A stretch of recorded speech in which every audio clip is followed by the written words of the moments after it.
আজকের ক্লাসটা দেখলে তুমি নিশ্চিত 1 নাম্বার পাবে। আমরা তাহারই পরে মানে কবিতার গুরুত্বপূর্ণ এবং বাছাইকৃত জ্ঞানমূলক প্রশ্ন সলভ করব 20টা এবং তোমার বোর্ডে যে কোনো প্রশ্ন আসতে পারে। সো দেখে নেওয়া যাক তাহারই পরে মানে কবিতা থেকে গুরুত্বপূর্ণ যে জ্ঞানমূলক প্রশ্নগুলো। সেটার প্রথমটা হচ্ছে যে তাহারই পরে মানে এটা কি নির্ভর কবিতা, এটা খুবই ইম্পর্টেন্ট। তুমি এটা না জেনে এক্সাম হলে ভাই যায়ও না। তাহারই পরে মনে এটা কোন ধরনের কবিতা বা কি নির্ভর কবিতা?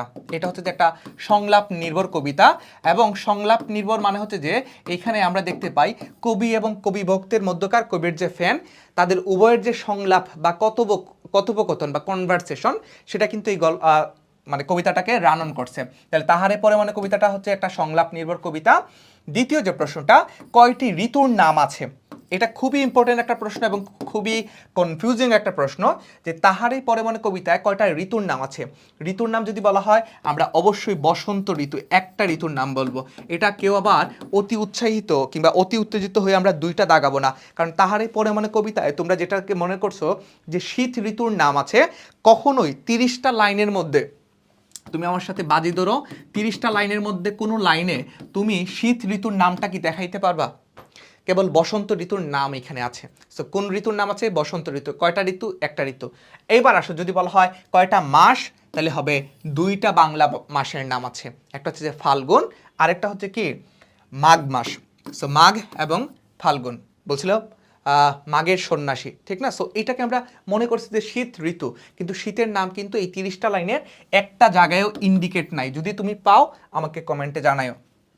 বসন্ত উল্লেখ আছে কয়বার? 4 বার। আর যদি বলা হয় ফাল্গুন উল্লেখ আছে কয়বার? 3 বার। আমরা 5টা প্রশ্ন জেনে ফেললাম। এইবার দেখব আমরা তাহারই পরে মনে কবিতাটা কত লাইনের কবিতা, বা এই কবিতাটাতে লাইন সংখ্যা রয়েছে 30টি। কয়টি লাইন রয়েছে? 30টি। যদি বলা হয় স্তবক কয়টি, তাহলে স্তবক হবে কয়টি বলেন তো?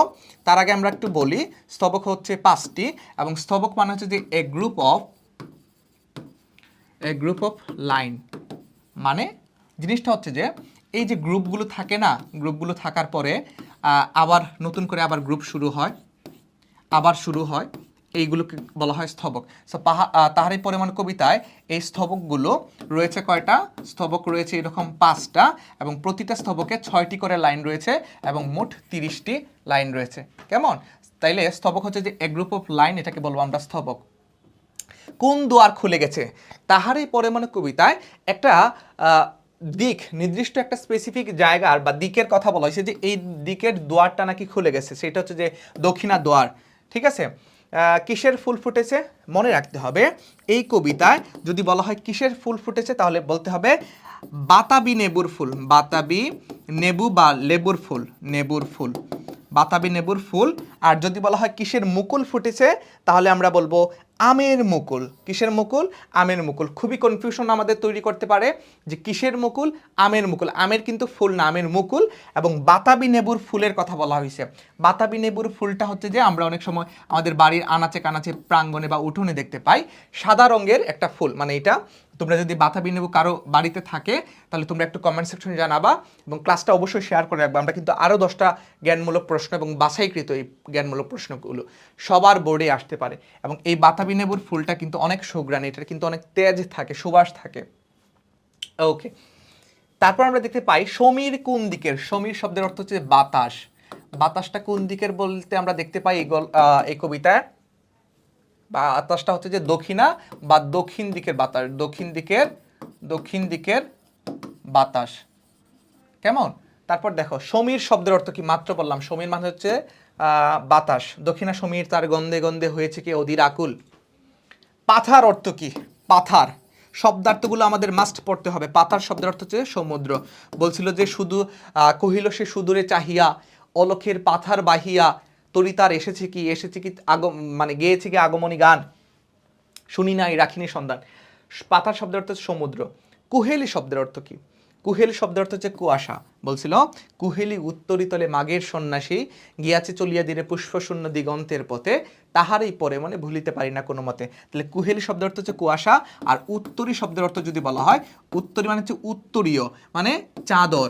আমরা অনেক সময় দেখি না, গুণীজন কেউ যদি আমাদের প্রোগ্রামে আসে বা কোনো জায়গায় যদি তারা যায়, কোনো আয়োজনে যদি তারা যায়, তাহলে তাদেরকে সম্মাননা সূচক তাদের এই যে 2 সাইডে দেয়, দুই সাইড দিয়ে আমরা যখন একটা কি পরায় দেই, একটা চাদর টাইপের পরায় দেই, এটাকে কিন্তু উত্তরীয় বলা হয়। আর এখানে বলা হবে উত্তরীয় অর্থ কি, উত্তরী মানে হচ্ছে যে চাদর।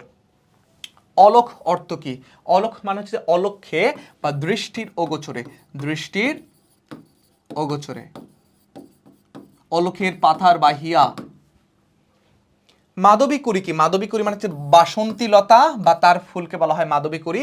অর্ঘ্য অর্থ কি, দেখো ডিরেক্ট শব্দার্থ থেকে প্রশ্ন চলে আসছে। অর্ঘ্য মানে হচ্ছে পূজার উপকরণ, পূজার উপকরণ বা এলিমেন্ট যেগুলো দিয়ে পূজা করা হয় আর কি, সেটাকে বলা হয় অর্ঘ্য।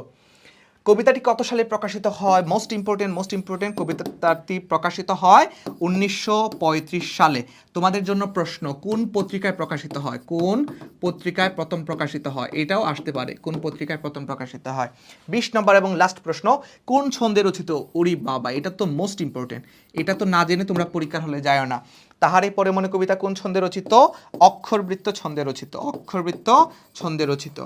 ঠিক আছে, সো তোমরা এইরকমভাবে তাহারই পরে মনে কবিতার 20টা জ্ঞানমূলক এই সিরিজটা তোমরা চাও কিনা, অন্যান্য যে কবিতা, বিদ্রোহী কবিতা, সোনার তরী, প্রতিদান, ফেব্রুয়ারি 1969, 18 বছর বয়স, আমি কিংবদন্তির কথা বলছি, এইরকমভাবে আরও ভিডিওস চাও কিনা দ্রুত কমেন্ট সেকশনে জানিয়ে দেবে। এবং অবশ্যই ক্লাসটা তোমরা সবাই শেয়ার করে রাখবে। এবং তোমাদের জন্য প্রশ্ন, এই কবিতাটা কে লিখেছেন, আই হোপ এটাও তোমরা জানো, এটা তোমরা কমেন্ট সেকশনে জানাবে।